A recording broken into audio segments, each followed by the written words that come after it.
What do you think Scott Stapp's up to? Don't answer that. No one cares. Brunch. Hit it, boys.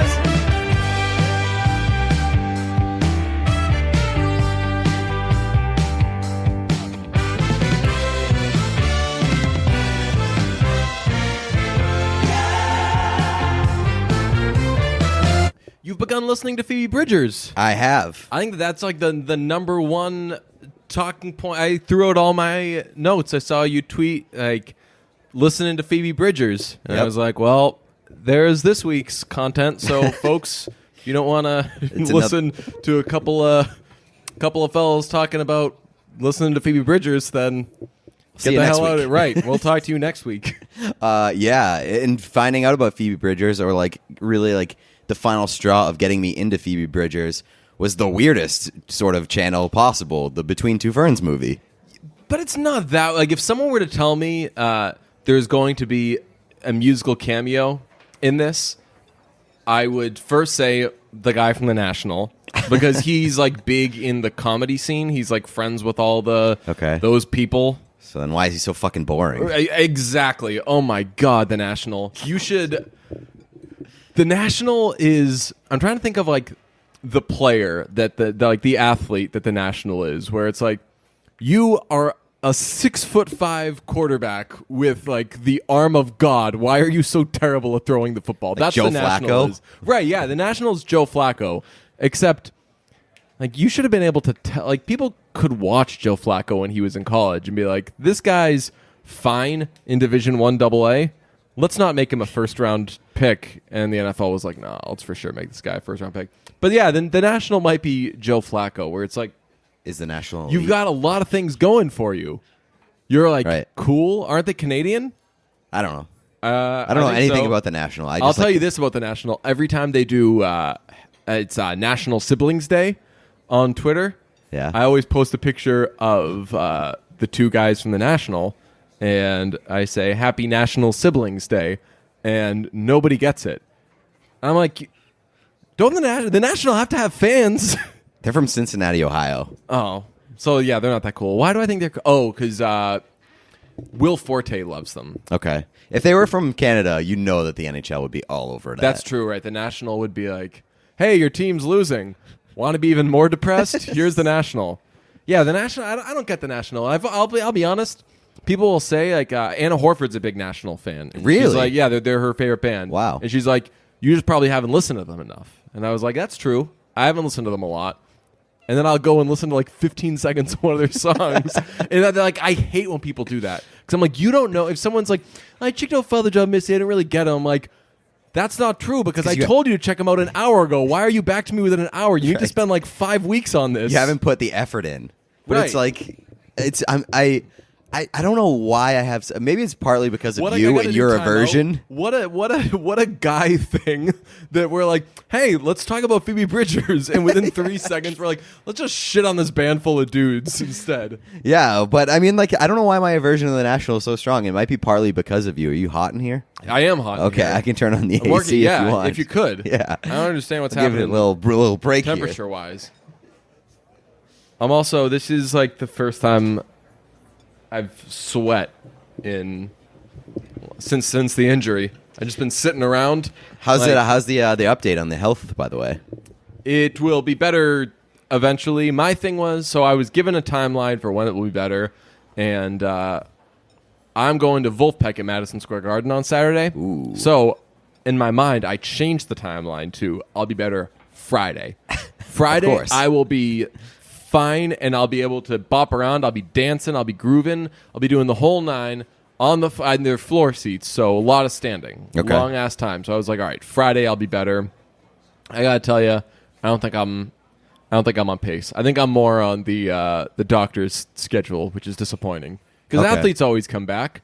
Yeah, they're like, oh, this guy is gonna be like 5 months, and then like 3 minutes later they're like, ooh, he's lifting though.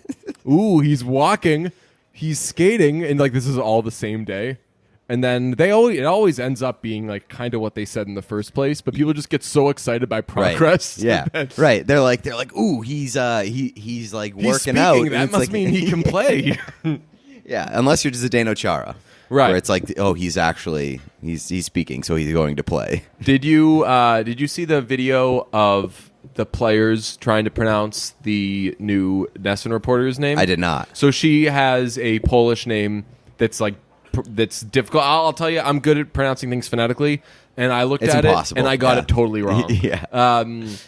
I had some of the I was there were like three moves you had to do. I did like one of them right. And it's like all the North American players just butchering it, and it's like this long video of them going through and trying different things, and like Halak some of them got are it, right? laughable. And then they just go to Chara, and he's just like, I will obviously say, and he just says it perfectly. Really? And then Oh like my God. Halak says it like pretty close to right, and then Pasternak says it right, and it's just like the Eastern European people smarter. It's almost like they're from there. Right. And they know they get a general lay of the land. Anyway, do we want to go back to Phoebe Bridgers or the National? Phoebe Bridgers. All right, yeah, but she's National. wildly You're still on watch. right. Phoebe Bridgers wildly depressing, but I'm very into it. Phoebe Bridgers is like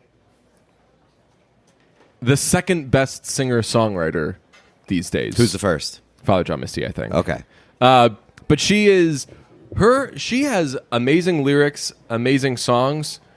Something about her voice, though, and it's almost like her voice is on a lot of her songs is just like double tracked, and it's kind of the same sound a lot, but it's always chilling. Like, I'm not the biggest Phoebe Bridgers fan. I would say that Phoebe Bridgers is probably at the top of the list of people I really like and know are awesome, but I don't catch myself listening to them a ton.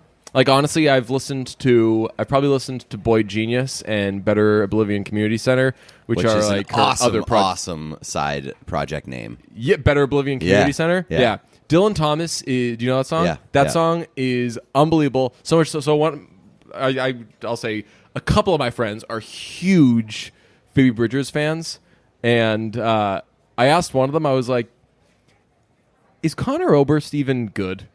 Like, is that just good because it's a Phoebe Bridgers thing? Because I like Dylan Thomas rules as a song. And I'm like, does she need a dude like singing an octave lower? But people love Connor Oberst too. So Really? He's Okay. not quite in my. He's Bright Eyes.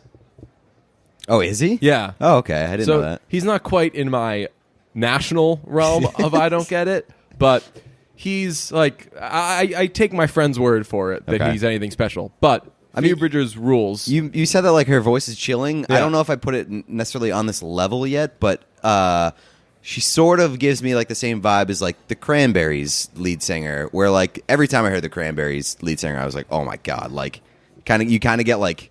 Well, like, she the was goosebumps. more, and I'm forgetting her name now. What was her name? She had a Dolores. Yeah, I think so. Yeah, it was like very Irish. Yeah, she was more kind of like commanding. She was more like Yeah, Whereas Phoebe Bridgers is more like timid. like and haunting. Right. Like, her best song. What do you think her best song is? I mean, I really like Funeral. Okay. Funeral or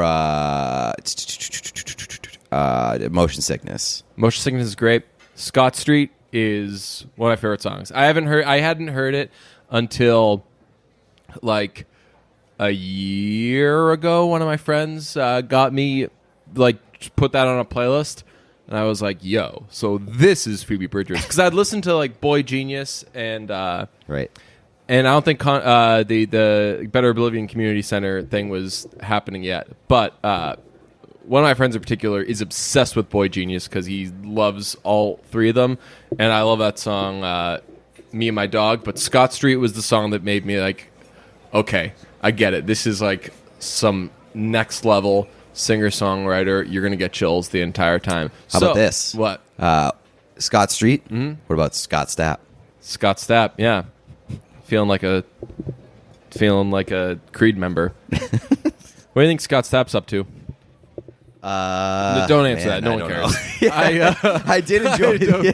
I did enjoy the that joke in the Between Two Ferns movie. What was where it? he was interviewing Tessa Thompson. He Yeah. was like, "What was it like to work with Scott Stapp?"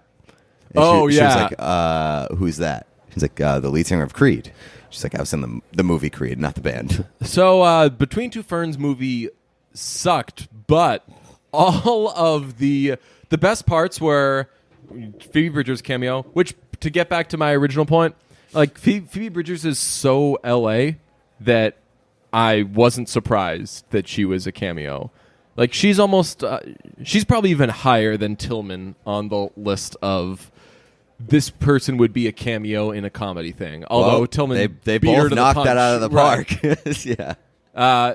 Was he was actually in the okay, Yeah, okay. I can't remember if he's actually playing or if they just like kind of put the song in, but I remember he was playing. It was Chateau Lobby for Two Virgins, because that was the first song I'd ever tried listening to by Father John Misty, and I listened to it when I put it on a run playlist. Because my friend, same one who is crazy about Phoebe Bridgers, was like, "Dude, you would love Father John Misty. You gotta check him out." So he had a show coming up, and I was like, "I'll listen to him and decide if I want to go." And I put that song because it was the most played on Spotify on my run playlist, and I was like, "Oh, okay." I immediately understand what he's going for. No, thank you. You all have fun. So then when he was in Master of None playing that, I was like, "Oh, that song." And now it's like one of my favorite songs by him. But yeah, he and Bridgers, I think, are both like so heavily LA, even if he's not from LA, that it didn't surprise me that he was in that. But the best parts of the movie, other than seeing Phoebe Bridgers for a second, and that stupid, what's his name? Aaron Dessner? Dessner is the last name of the National People? No, Matt Bering something. Right. Yeah, He's yeah. the singer, and then, Yeah. and then the brother is the... It's not like an Arcade Fire situation where... There's two brothers. I think it begins with like a D. Dessner, Is it? right? I don't know. Let's look up... Man, this ended up being such a national No, episode. Devendorf. Oh no, there's Scott Devendorf. Samsonite. And, yeah, there's a Devendorf and two Dessners. Yo, Aaron man, and that Bryce. band really gives you the D. Wow. Whoa, there's two sets of brothers? No, Yes. really? Members, Matt Berninger, Aaron Dessner, Bryce Dessner, Brian Devendorf, and Scott Devendorf. Ooh. What the heck? Man. So do you think that the Matt Berninger, and that is the one that was in the Between Two Ferns, do you think that he's like calls his siblings and is like, "Hey, can you come on tour with me and just like hang out?" Got a lot of... They're not his siblings. I'm like the only No, he's like, I'm like the only person in the band that doesn't right, have yeah. family here. That's true. I don't know. Speaking of bands and Maybe that's brothers, why he's so sad and boring. yeah. Speaking of bands and brothers, we are officially announcing the boycott of Ford versus Ferrari because in the trailer I saw when I went to see Ad Astra, they Yeah. played the Greta Van Fleet song. And I don't Is it feel like Highway doing song? the legwork. Yeah, Highway Tune. Highway Tune, yeah, Yeah, of course. I didn't feel like doing the legwork to find out whether or not they play that in the movie, so I can know if I can avoid it. All I know is they are they're associated. They're getting into bed with Greta Van Fleet. They're not denouncing Greta Van Fleet. So Disappointing. Ford versus Ferrari. Sorry. Canceled. Very canceled. All right. I'm disappointed because I wanted to see that movie and now I can't. I couldn't tell if I wanted to see that movie. I mean, it has Christian Bale and Matt Damon. Matt Damon. So yes, I'm in. Right, but it's like, it's cars. I'm learning as I watch these movies. I don't care a lot about a lot of the subjects. Like a lot of the main topics. Like we'll talk about Ad Astra. I realized 1 minute in the movie, I was like, oh shit, I don't care about space. That does happen a lot where it's like, go see this movie, and then you sit down and it starts, and you're like, fuck, I don't care about this movie at all. It's been happening to me more and more and more. And I can't give other examples, but when it happened with Ad Astra, I was like, oh man, I got 2 hours of this. And I don't care about, like, there better be some other stuff, and not like guns or sex or whatever is the general other stuff thrown into movies. There's just got to be something else. I feel like that probably happens to us more than happens to like a regular normal person, because like we feel like an obligation to see a lot of these movies, Right. and for most people they go to the movies when they want to go to the movies. For sure. So for us, I think you kind of sit down and you're like, I don't want to be here. You know what we are? We're baseball beat writers. Yeah, where that's people true. are like, oh, how dare man. Some of my friends do this, so I'm going to be careful. But I hate when people criticize, like, it's usually baseball beat writers for being frustrated with their job. I Like, when don't people blame are them like, at all, How could honestly. you complain about, like, you get to go to games of blah, blah, like, oh, yeah, it's some real, like, first world problems and everything. Like, hey, it's a job, Right. and it's really, really long. It's way more time consuming than most jobs, and at the core of it, it's baseball. So Right? yes, they can complain. Yeah, they and can I can they feel can very definitely bad complain. for them. Yeah, it's. I mean, like I thank God every day that I am a huge hockey fan, and that like that's my primary responsibility, because it happens in the winter months. You get the entire summer off. It's very not busy during the summer. Right. These baseball writers have to go every single day, sit through like 4-hour games, lose their summer nights. Like lose their entire summer basically, And you know what it's just time a they pain get in the there? You know ass. what time they get there for the Like 7 o'clock 2 game? p.m. Like 1:30, 2 Yeah. p.m. And they They stand go home around. till like at midnight. Yes, they stand around waiting for one or two players to come out and talk so they can go do their work. And when they go do their work, everyone follows them over, and everything turns into a scrum. So I imagine a lot of times it doesn't feel very fulfilling. Right. And then after the game ends, they do their press conferences again, and then they go to the club hosts again. That is I mean, it's still like a first world problems thing, but it is Well, it's by a far it's a job. It is Like- by far the worst beat to be on. I would in agree. my mind. I would agree, and I think very highly of my friends who do it, And like still have passion for it. right, and still like love doing it. I never. If I had stayed being a hockey beat writer, I don't think I would have gotten sick of hockey. Like I just No. don't think that job does that to you the way that it might with baseball. But man, like, and these people still love baseball. I imagine. I don't know. Just if they send out a tweet like this game is still going, I've been here since whatever. Like, yeah, it's because the game's still going and they've been there forever and they're a human, so they're probably frustrated with it. Right. You are totally allowed to just feel how you feel and articulate how you feel. They're not saying I hate baseball. They're not saying I hate my job. They're saying this strenuous job that I'm doing right now is a little tough on me. So I wish it were a little easier. right. So this one goes out to baseball beat writers. Yeah, like they're like, hey, you know what I could go for right now? A game that I know is going to be over in 2 hours and 15 minutes. Also, speaking of which, happy belated birthday to Bruce Springsteen. Happy belated birthday to Bruce Springsteen, the boss. The boss. What's your favorite time you saw him? I'll tell you my least favorite time I saw him. Why? Blinded by the Light. You didn't see him in that though.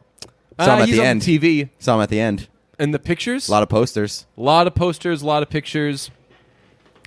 Yeah, Bruce Springsteen's good, and I've only seen him once. I'm happy for you've actually gone to a Bruce Springsteen concert. Yeah. I Really? had to like check it off. just How to say that long did he play? Like 4 hours. Legitimately, he played for 4 Sweet. hours. Man. So you know what? I think doors opened at like 7, and he was playing at 6:45. So imagine being like a Bruce Springsteen like roadie, or the person who does the sound at a Bruce Springsteen concert or something. That's like being a baseball beat That's writer. being a baseball beat writer. You're like, oh, he's still playing. Look, I'm glad. Look, hey, look, American institution. It's hey, it's great. Love it. Love my country. Okay, God bless America. But I think we just exposed the connection between like baseball beat writers and Bruce Springsteen. yeah, they fetishize old American things that, That go take on way way too too long. Yeah, that's the connection. Except, fortunately, baseball fans don't tell you. Actually, you know what? They might tell you like how many stadiums they've been to, but they don't typically do the like. I've watched I've 85 watched baseball games this year. 3,000 baseball games. Yeah. I've watched 3. Oh man, I went last night. Cool. Well, how'd they play? Oh, dude, they brought in a setup man. Oh, I saw him bring in a setup man once. No, they don't really bring in setup men. Not like the last few years they don't bring in setup men. The worst. Let's talk about the holidays. Oh, the holidays. They only come once a year. This time every year. When you're blue and you just want the holidays to come this time each year. Oh, the holidays, they come and they go 3 times a year. Happy holidays. Get to the read. Let's talk about the holidays. It's crazy early to talk about the holidays, I know. But trust me, you don't want to go through another holiday season taking closed-mouth photos while everyone else is grinning ear to ear, do you? Getting a photo-ready smile starts now, and it's easier than ever with clear aligners from Candid.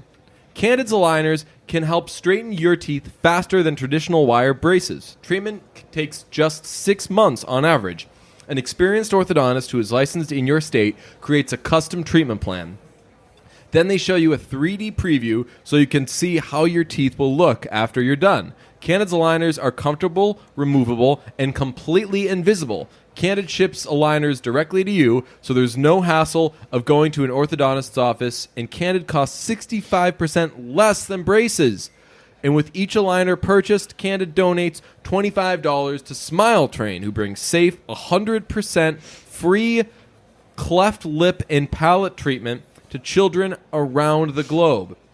Get your photo-ready smile by the holidays. Go to candidco.com/brunch and use code brunch to get $75 off. That's candidco.com/brunch, code brunch for $75 off. candidco.com/brunch, code brunch. So, Phoebe Bridgers.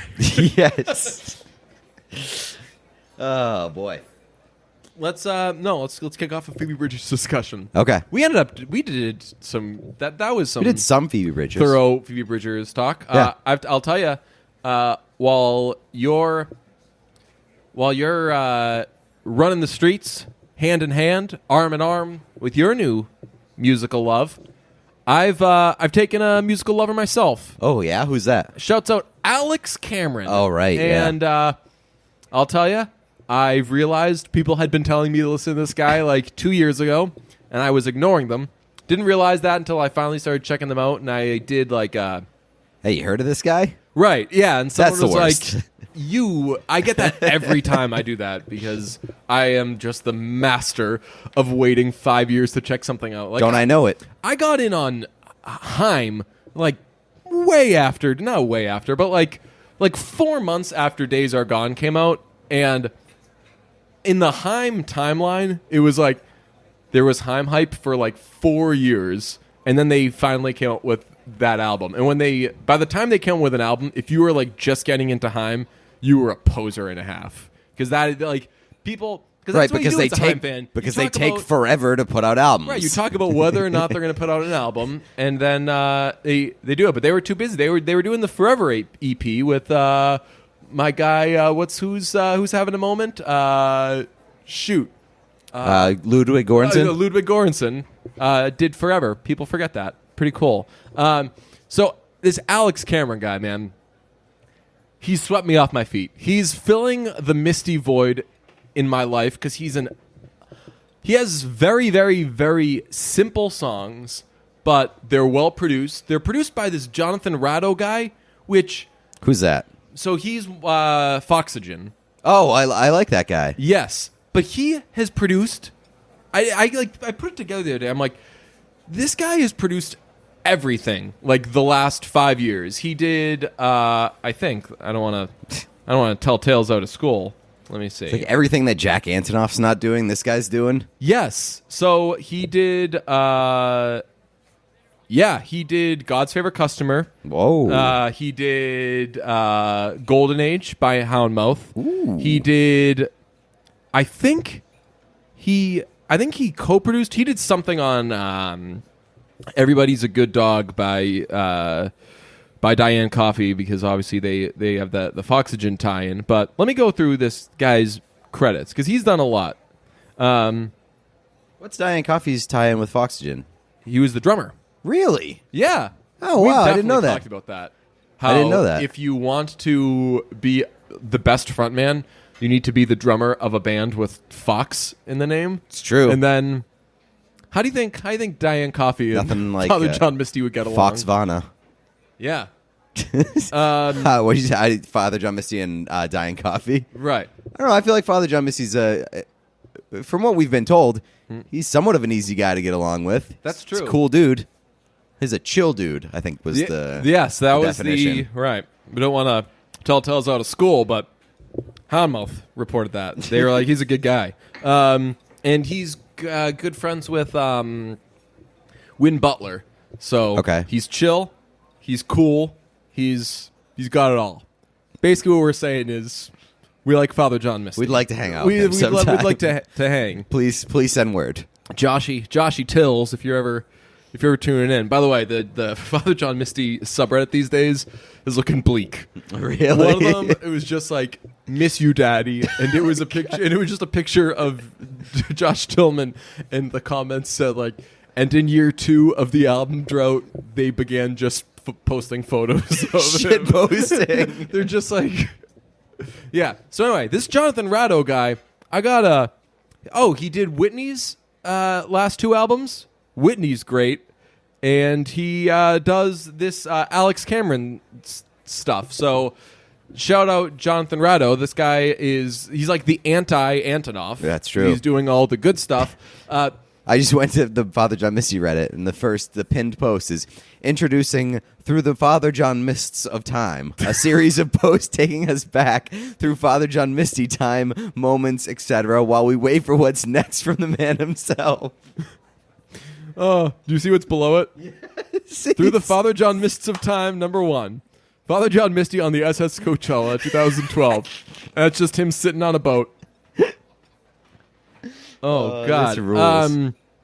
That's when he was doing all the karaoke. Yep. Right. So I read that, and apparently Coachella only did 1 cruise, and it was like a bunch of people who were not popular at all, and he was like the lowest of all of them. Really? I don't even know if like he had an album out yet. Wow. But supposedly, people came away from it being like, That guy rules. What is this guy?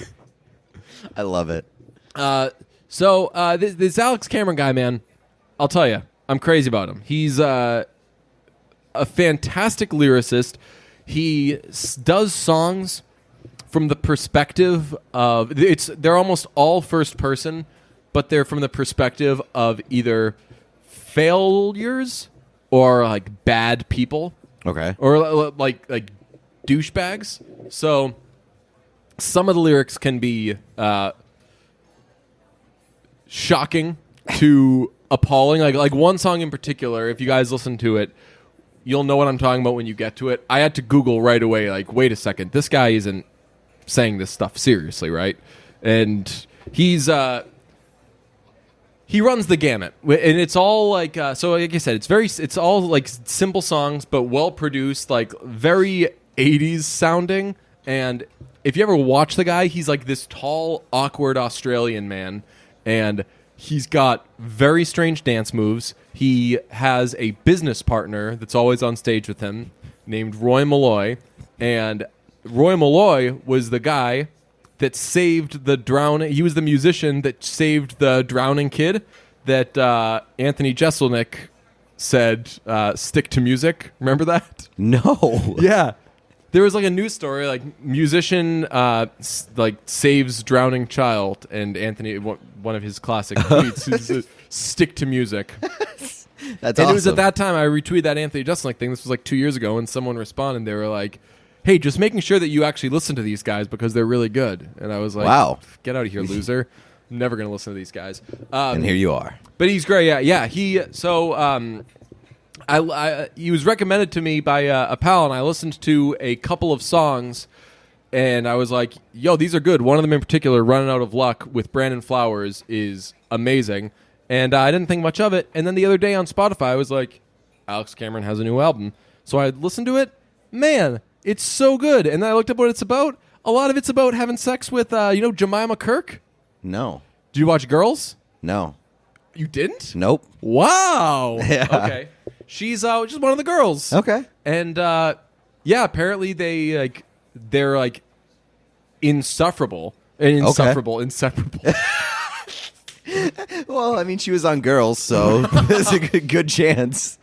Yeah, but she directs all of his music videos and everything, and you end up piecing together okay, so he's got a lot of smart people working with him. So it's it's amazing. The songs I would recommend. Again, Running Out of Luck is from his second most recent album, but for this album, he's got a song called Divorce that is amazing. He's got a song called Bad for the Boys, which is an unbelievable commentary on how men would feel about 2019. Okay. And it's basically from the perspective of a guy realizing man, this stinks that all this bad stuff is happening to the fellas. What'd they do? And he's going through it and kind of glossing over that they didn't really do anything wrong. And by the end of the song, it's oh shit, they all did. The guys who are getting in trouble are the ones who are doing bad things. So, but it's way more lyrically clever than that. So check them out. That entire album is great. The song Miami Memory, that's one that's about Jemima and is quite graphic. So just don't listen to this guy without headphones. Okay. But Alex Cameron. Support from Brunch comes from Manscaped, who is #1 in men's below-the-belt grooming. Manscaped offers precision-engineered tools for your family jewels. It's a dangerous game taking care of yourself and manscaping. That's why Manscaped has redesigned the electric trimmer. Their Lawnmower 2.0 has proprietary skin-safe technology, so this trimmer won't nick or snag your nuts. Manscaping accidents are finally a thing of the past. Don't use the same trimmer on your face as you use on your balls, because that's disgusting, and you should be exiled from society if you do that. Manscaped also has a crop preserver, which is an anti-chafing ball deodorant and moisturizer. You already put deodorant on your armpits. Why are you not putting deodorant on the smelliest part of your body, which I hope is not the smelliest part of your body, because that's disgusting and you should be exiled from society. Get 20% off and free shipping with the code BRUNCH at manscaped.com. Always use the right tools for the job. Your private parts will thank you. Again, 20% off and free shipping with the promo code BRUNCH at manscaped.com. That's 20% off with free shipping at manscaped.com. Promo code BRUNCH. Hey, I've got a question. Want to get back to Phoebe Bridgers? Yes. No, just kidding. Close, though. Do you know who Phoebe Waller-Bridge is? I didn't until the other day. Yeah, right? That was one of my notes. Really? But then you started talking about Phoebe Bridgers the whole time. Alex Cameron, all this shit. I'm like, man, let me get to my Emmy points. Right. So I completely missed the Emmys because I was in Disney, which was exhausting but amazing. I had a great time. My first trip to Disney. Walked way more and saw way more children than I ever want to see ever again. Let's spend a minute on this. What'd you do in Disney? I hit the parks. You went to the parks? Not to brag. Ooh. Went to the park. Did you? What was the line? Did you get the fast pass? I did get some fast passes, but the lines weren't as bad as a lot of people complain about. I noticed that the last time I went was probably 3 to 5 years ago. How many times have you been? Between probably 3. Really? So not a lot. That's I know, man. I know people. People go people I know every season. Yes, right. Crazy. Not every year. Yeah, every season. Yes. Which that's dope. When Andy's saying to Angela that one of these days we're gonna live in Disney's whatever it is. What's it called? Magic Kingdom. Something Village. Oh, the Enchanted Village. Yeah, or whatever. we're gonna live year round in the Enchanted Village. I'm like, man. That's not a bad life. Yeah, honestly, like That would be pretty dope. So too many kids. I went a few years ago, and I think that so many people use the Fast Pass thing that now instead of like one area where there's no line and one area where there's a really long line, it's like there's two areas where there's a little bit of a line. Yeah, I mean, like, so, like, this was a down season, I guess, for the park, relatively, because it's always crazy season. So, like, for the first 3 days, we didn't have a wait longer than, like, 40 minutes anywhere, which isn't bad. Like, I would say probably an average 25 minutes. That's not terrible. It's not bad at all. It's easy to do, and a lot of these lines have, like, things to look at and things, like, interactive parts of the line, so it wasn't bad at all.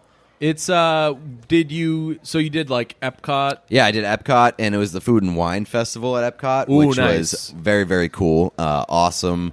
Epcot's just like amazing. Epcot rules. Yeah, Epcot was great. Magic Kingdom was great. I did that. I did Animal Kingdom.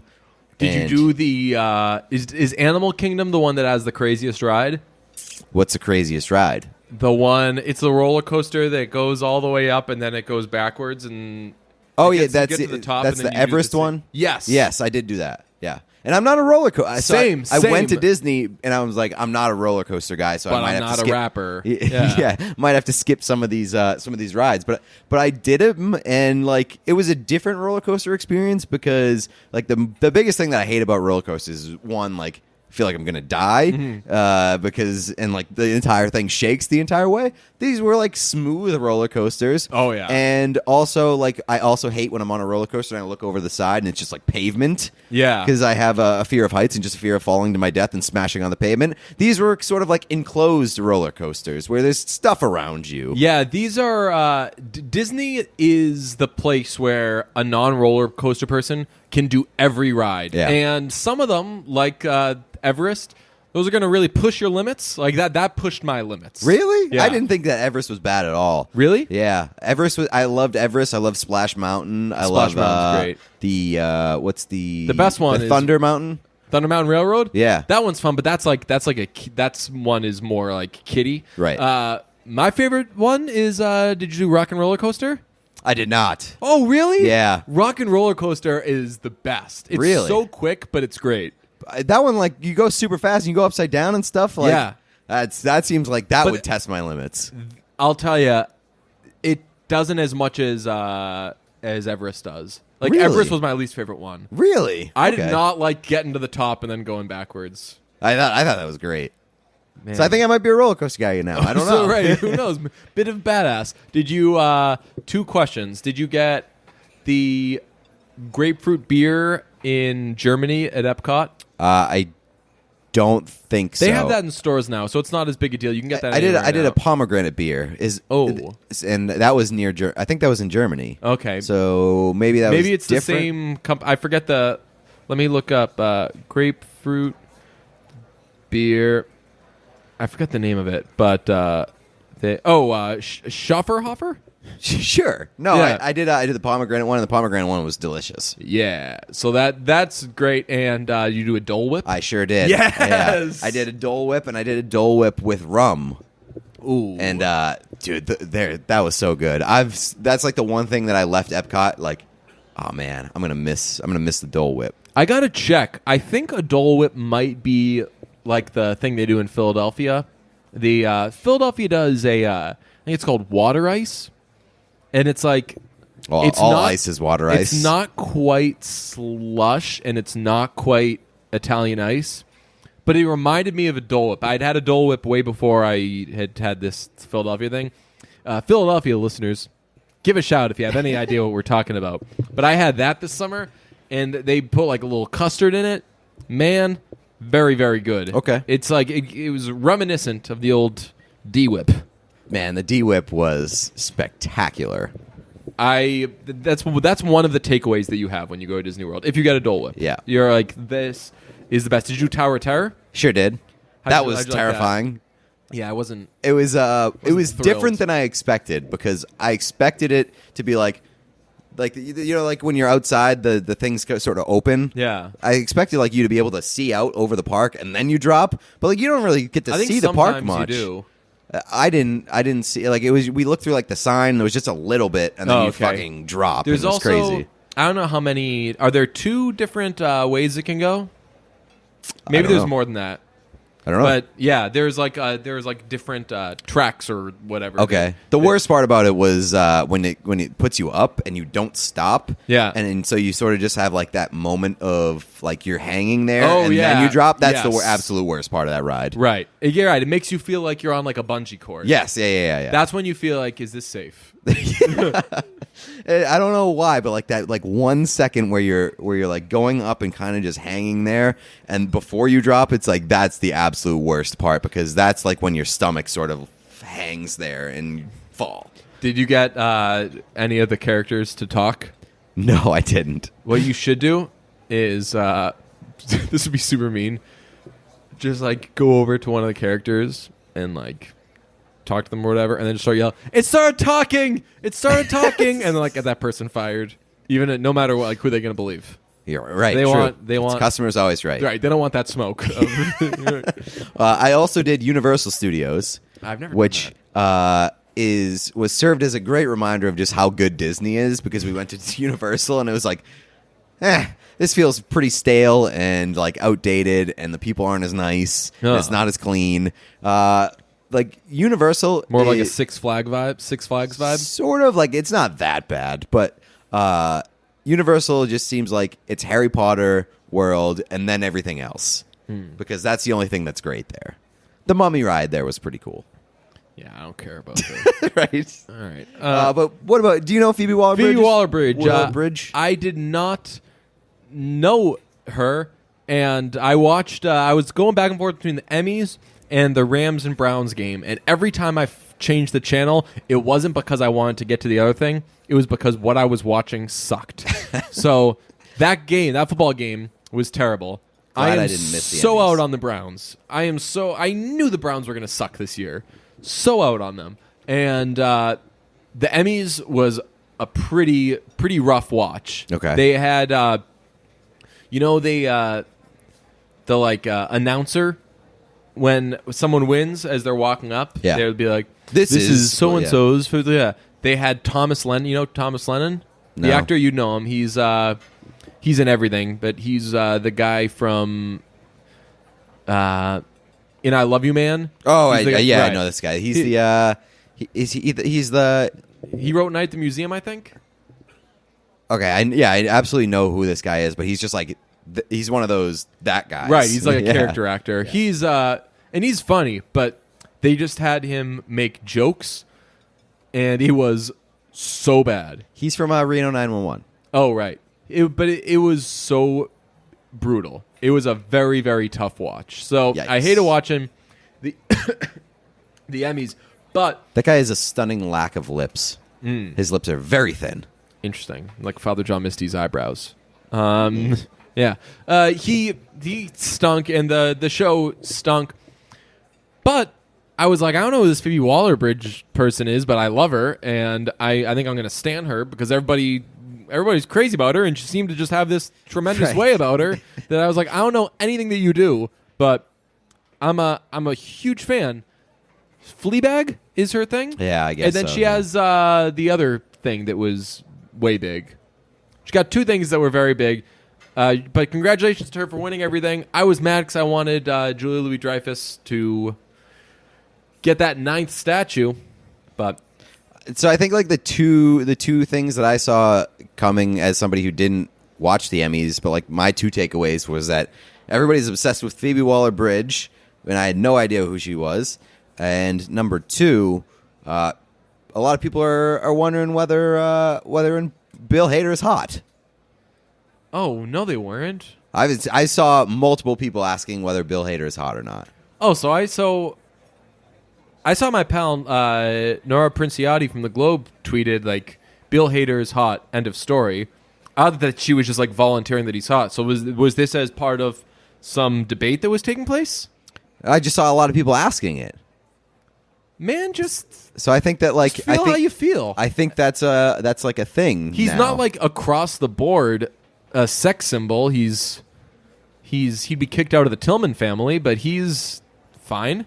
You know what I think it is? I think it's like Bill Hader is sort of having a moment kind of deal. Oh, okay. Right. His stock is very high right now. He's like years into a moment, though. He's been having a moment for a while. Yeah, but we've had this discussion because like Bill Hader has always been in stuff, and he's always been popular, and he was a staple of everybody's SNL. Always known who Bill Hader But is. Bill Hader, right? Everybody's known who he is, but he has not been like an A-lister. He's not been a leading man. I think he's now coming into his own, not only as a leading man, but as like a leading man who is spearheading projects, and doing really well with it. Like he's becoming respected. Yes, I would agree with that. But yeah, looks wise, I wouldn't kick him out of bed, but he's not unbelievable, right?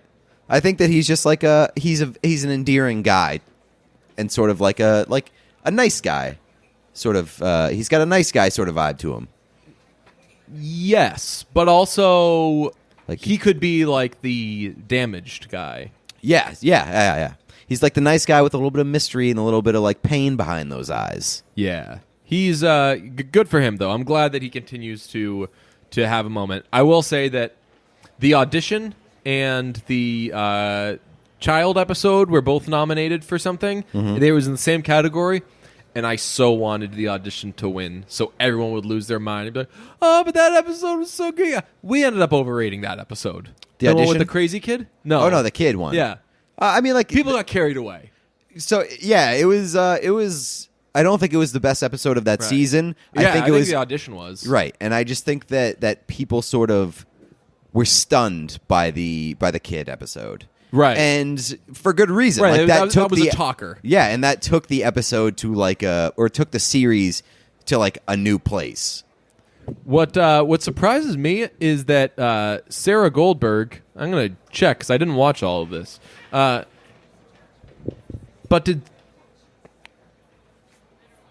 she was nominated. I don't know if this was this year or last year.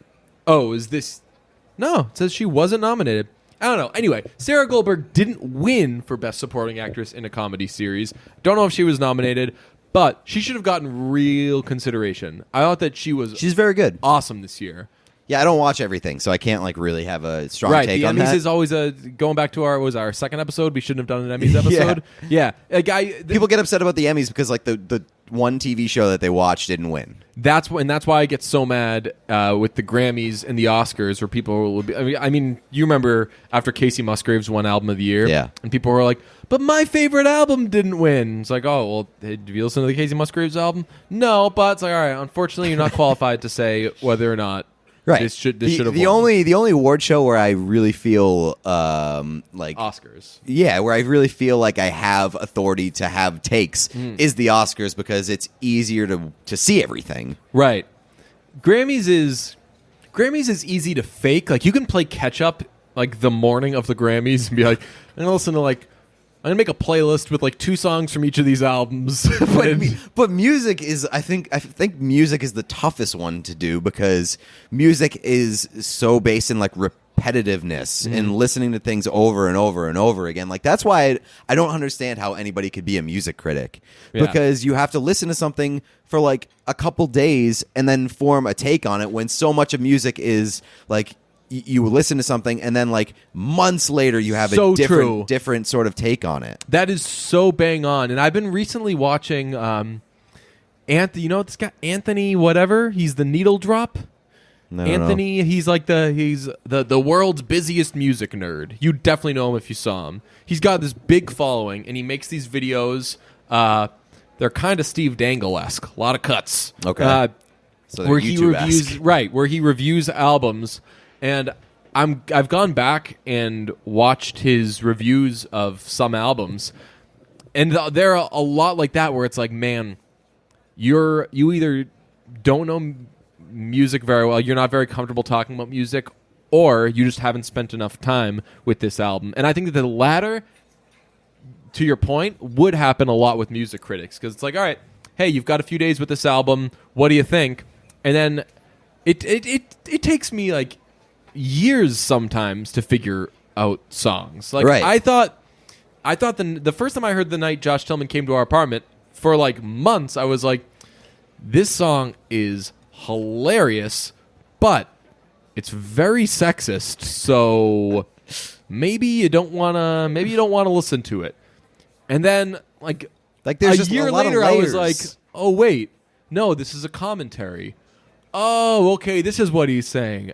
Oh, he's saying that that a lot of times when you're pointing out how bad something is, you're being worse than the thing that you're criticizing. Oh, okay, and like no one's smart enough to on the first listen Right. say, this is what this person's going for. Like, I get it. Like the entire music critic genre should basically just be like, at the end of the year, we'll like have rankings of these albums because Right. we've spent an entire year with them or something like that. Right. It's so funny you brought it up because I did have I had the realization this week that I don't know if there are any music critics that I'm like, man, this person is the best and I totally trust them. Whereas with hockey, like, or sports or whatever, like, I have the people that I think in each sport are the best at commenting on that sport and are comfortable.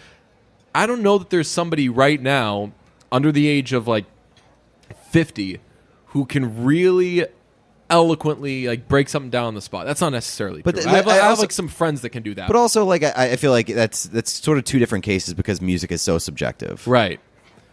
But right, yeah, you can say like, all right, this is what this person was in sports. You can say this is what this person was supposed to do. This Right. is what they actually did. This is like expectation versus result, and you go from there. With like with a lot of these Anthony, whatever his last name is, videos, he'll just say like, I didn't quite care for the song, though it featured strings and some guitar riffs. And I'm like, you're just fucking listing So it's off, like a summary? right, yeah. I'm like, you're not analyzing this at all. And I think that I can be like the insufferable, here's what this song is doing person, as I like to do with the Taylor Swift stuff. But I don't know that when I say like this is this, that like a year later I won't look back and be like, hey, did you consider this? Right. You know, so like it's correct tough. that the music critic genre and art, I think, is dying, especially because now there needs to be a turnaround time for everything. Everything needs to be immediate. There needs to be a ringer exit survey on Right. a Taylor Swift song an hour after it comes out. Yeah. And that's just not how it should work. And like that's not to say that like you can't have sort of the same experience with movies where like I didn't like this the first time I saw it, and then like the more I watched it, I kind of it had like a different experience or something, and you took in separate things. But I think for the most part, you can have a strong, solid takeaway or like a general feeling about a movie after watching it for the first time. Right. And it's a lot easier to be like, okay, that was good, and here's what was wrong about it, and here's what I didn't like, and here's what didn't work, and things like that. Music just takes... There's just more layers to music right, that it you have to takes- kind of chip down into. And I don't know that the average person cares to. You know? Yeah. Like, I think that the average person is like, hey, I listened to that album, I gave it a shot, don't really care for it. And then, like, they move on, which is fine. And it's happened to me a lot where I'll hear an album and I'll be like, I couldn't get into this. And then, like, 2 or 3 weeks later, I'll have something in my head and I'll be like, what was that? What's this song that I've stuck in my head? And I'll be like, oh, it's that thing from that thing I gave up on a million years ago. And then I'll go listen to it and I'll be like, this was grown on me. So yeah, that's why music's better than everything else, man. Music can just affect a person in a way that I think that most other art and other things And I think can. like a lot of people like myself are like myself in that like when I listen to music, it's very easy to be like, okay, I like that or I didn't like that, but it's extremely hard to break down why, and it's extremely hard to break down like here's how this song could be better. Here's because I'm not a music person, so I don't have like that background, Yeah. or that like can like contextual like here like I don't have the sort of the depth to music that you might have or a music critic might have. So it's very hard, I think, for like a music critic to be able to like break that down. My thing recently with music has been because I went on a huge Vampire Weekend kick recently, and I love how they don't really leave any fat on any of their songs. Their songs are generally short, and like their song Diane Young, I think might be the first 60 seconds of that song has like more in that 60 seconds, just excitement-wise, than 99% of other songs you hear. And I'm like, that's so impressive that they can, and that's all raw stam, like that they can just like pack all this into such a quick little space. And then like I go and like I was listening to Crowded House the other day, and because I decided I want to know more than just that one song that they have, and I'm like, man, you're doing like 3 verses before you get to a chorus. Like, we don't got all day. So like little things like that are I don't know, just like whatever you're feeling, you compare it to other stuff. Anyway, let's talk a little Ad Astra to wrap this up. Well, which was supposed to be like. I didn't have any say in the Between Two Ferns movie thing. I thought, true. No, it sucked. So you said that it sucked. The Between Two Ferns parts were funny, and then everything else sucked. Yeah, so like it was very stupid, but it also like, what do you expect when you're going into a Between Two Ferns movie? I liked that it was like an hour and 20 minutes. I thought that some of the jokes were funny. I thought that the Between Two Ferns parts were funny. Those were all nice cameos. But like other than that, it was a very stupid movie that was an easy watch. Like I'm going to forget that it exists in probably a month or so. But I didn't come away from it being like, God, why did I do that? It was just a stupid watch that I somewhat enjoyed. I hate that this was one of my takeaways, because maybe they're not putting her in the right things. I think I'm starting to think, is Lauren Lapkus good? So I told you that I listened to her podcast, right? And I I was like, oh, didn't get it? Oh. It was just like too, I don't know if it was just like too bubbly or like too goofy. She's positive? Ugh, yeah. Get out of here. So yeah, I mean, I like her. I think she's awesome in Crashing, but she's in more of a serious role in Crashing, and in her episode of The Characters, I thought stunk, and she was in that terrible Sherlock Holmes movie with Will Ferrell, but like, I want her to be great. Right, yeah. Like I want to root for her. I don't know she has some quality about her that like is very endearing. It's tough when the first thing you see someone in, you really like them in. And that's like my first exposure to her was Crashing. And then everything you see them in after is not good. Yeah. Because you're like, are they, you just wonder, like, are they being put in the wrong things, or are they just not great? Like, I'll tell you, I thought pretty early, like with Pete Davidson, like there's a good chance this guy's not funny. And we've just all decided that we're rooting for him and we love him and blah, blah, and that's great. Root for him all you want, but like at the end of the day, I think that people are starting to realize, like, oh yeah, he's not very funny. Like he's not a bad guy. I don't know. So like I think the thing with Pete Davidson, the one thing that can save him is acting. Like he's starting to be in movies and stuff, and if he's good in that, like people like him enough that I think that he could succeed. In like the movie thing, because people like him, they want to see more of him, and if he has stuff written for him and he has time to like perfect the delivery and be good in movies, I think that that's something that could be really, really good for him. But like in Saturday Night Live, he's not that good because he always breaks character and he like always just plays the young person or whatever. There's not a lot of range there, and I haven't seen enough of his stand up to know if it's good or not, but like I don't think that it's. I saw his stand up. I saw him do stand up once, and he was fine, but like it was so early that I was like, "Oh, this is that kid." Like because it was at a comedy festival, and I was like, "Oh, I'm rooting for this guy." And I don't know, like just his roasts are pretty good. Yeah, yeah. So I enjoy him on roasts. I think that's probably like the most thing that I enjoy him on at this point. Yeah. So I don't know how we got in the comparison between those two, but I'll say this: her character in Between Two Ferns.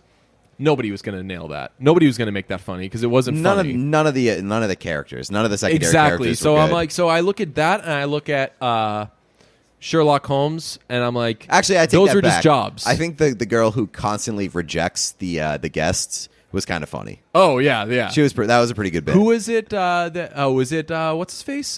Jason Schwartzman. Yeah, that was very funny. Oh, amazing.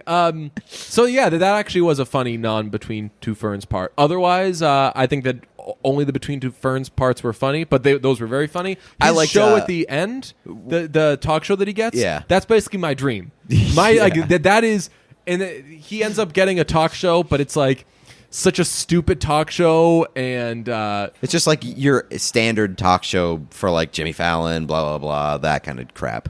But like too stupid. And I'm like, so they use that as the example of like, all right, this isn't fulfilling, this isn't good. And He you're needs like, to get "What are back you to his talking roots. about? I'm That's my like, dream." he's doing exactly what I want to be doing. He asks Gal Gadot. Yeah. Gal Gadot says, "You play Wonder Woman. I Wonder Woman. How much fun was that?" And then he so gets, and like stupid. everyone cheers, and he gets up and he starts like dancing. And like that was the interview. Right. That was it. That is, oh god, that's all I want to do. That is all I want to do. So man. good. And then the outtakes were very, The very outtakes were funny. the best part of the movie. Phoebe Bridgers. So Actually, maybe I've come the around on outtakes and the chirons, whatever you Like the lower third yeah, things? Yeah. those things were hilarious. it. Oh right. Yeah, those are always good. Benadryl Cumberbatch Yeah. or whatever it was, great. Paul Rudd was Aunt Man. Yes. Pretty good. So yeah, I mean, like there are some tidbits in that movie that make it worth watching. Also, it's 120 minutes. Okay. And on Netflix. It's free. Ad Astra. Ad Astra. Don't care about space. What did you think of it? So I thought Ad Astra was. I thought it was good. Same. I thought that the visuals were amazing from a technical Incredible. standpoint. It was unbelievable. I thought Brad Pitt was really strong, and I thought that it was a like moving but not necessarily enthralling story of like this guy in space. Yeah, if you're given like a Rotten Tomatoes type score, I'm saying like between 77 and 82. I think that's exactly where I'd put it too. Like I liked it. I knew as I was watching it, I was like, this isn't unbelievable, but not every movie has to be unbelievable. It is. You can't take your eyes off it though. Yeah. It looks so great. The scene where she's telling him something important about their families, and the walls are just like kind of lightly pulsing and changing colors, just like barely. I was like, oh my god! If I were a musician, I would call up whoever does music videos and be like, "Hey, my next music video, Has to I'm be in that." that room." Yeah. It looked great, just like the way that the light hit their face a lot, and it was a visually. This is probably a cliche, but like it's a visually stunning movie. It was spectacular, and like Brad Pitt looked great as well. So like that scene where they're on Mars, I believe, and like they're sitting in this hallway, and there's light fixtures, and the light turns black as it goes down the hallway. That scene was amazing. All of it was really, really cool. And so my biggest like criticism coming away from this movie was that there are no strong secondary characters in this movie, and every secondary character is in the movie for about 10 minutes, then they're gone, and that's it.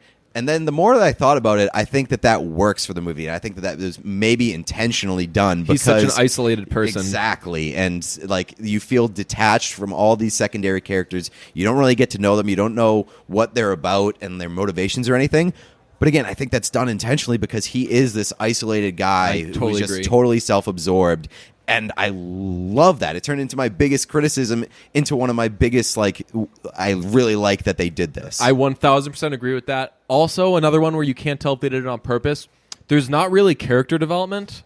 He starts as this kind of isolated guy, and he has interactions with other people, and by the end of it, he comes across some people and some things, but there's really not like a lot of growth, and I can't tell if that was on purpose or not, because they use psych tests as a way of like telling the viewer how this guy's doing. So he takes these psych tests. This is set in the future, and he fails them, and then at the end he takes one and he passes it. Like that's not a huge spoiler or whatever.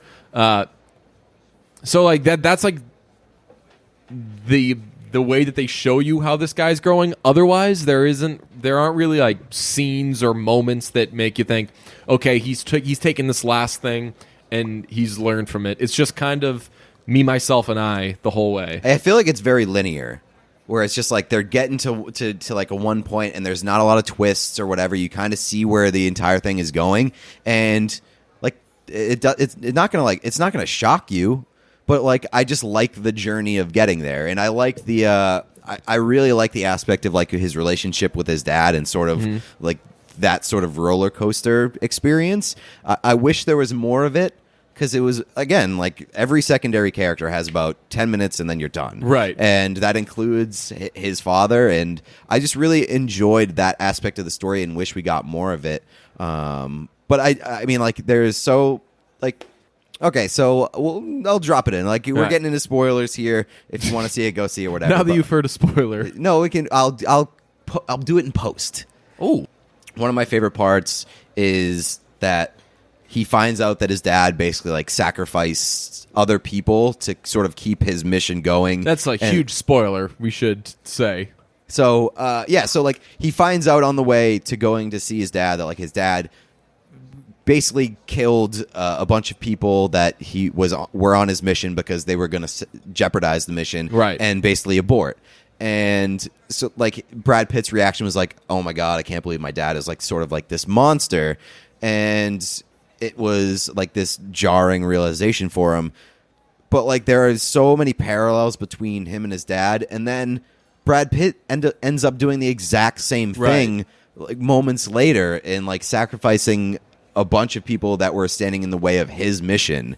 And so like I really like that. And they weren't like totally in your face about like the exact same thing is happening. Right. But he finds himself in a situation. Yeah, he I'd argue that he probably has, I don't know, I was going to say less of a say in the matter than his dad did, but we don't necessarily know that. Maybe it was like the same exact thing, because if you were to explain what he did, it would sound a lot like what his dad did. on paper what his dad did. Yeah. So I like that he ends that's what brings him in contact with him. And also it's what like it's what ties them together. Like he has a better understanding of his dad and why his dad did what he did. Like, but he still thinks his dad's a bad guy, and he probably also thinks that he's a bad guy. Like I think that he recognizes what his dad did was really wrong, and he sort of holds that against him. But he also has a better understanding of who his dad is and why his dad did that, and it doesn't necessarily like make him irreparable. Mm-hmm. So I think that was really, really cool. Insufferable is the word. Yes. My two last things on Ad Astra. One, the comfort room, which is where they send you when you need to calm down. Not at all comforting. This is the least comforting thing in the world. It makes you feel like you're on the worst psychedelic drugs in the world. Yeah. It's the walls are moving flowers. And literally it's neon. Midsommar 2019. Like the flowers are breathing and moving around would totally freak me out. I would not be able to calm down with that. There's nothing in the room. It's just like a chair. Right. And that is so unsettling. And then his last psych test, he kind of rambles. So you take the psych test by like plugging in this thing, and they ask you some questions, and then you talk, and they can get a read on your heart rate or whatever, and they're like, okay, all done. He's like, feeling good. I believe that in my life, blah, blah, and the psych test, it's like, okay, we got to read, all set. Oh, God, here he goes. You know, that movie is... Okay. Good. Pat. This guy won't shut the fuck up. You passed. All done. My takeaway was some of my notes. I said that movie was basically an amazing high-budget Black Mirror episode. Wouldn't know. Yeah, you don't know wouldn't what you're talking about. But another one of my notes. Wow, space monkeys. That was a wild scene. That's where I was like, okay, we're at a fork in the road now. Movie. What are we becoming? Crazy, right? Yeah, that was. But they reel it in though. Yeah, they absolutely do. They explain that they got some test primates going on. Yeah. It was just totally unforeseen and just completely out of left field that there was just a space monkey brought in. And my final note is that Liv Tyler just can't stop marrying... In space movies, yep. Liv Tyler can't stop marrying dudes who just leave dead dads in space. Yes, yeah. That was... I also saw that parallel, but I don't know, like, what else is Liv Tyler doing these days? Exactly.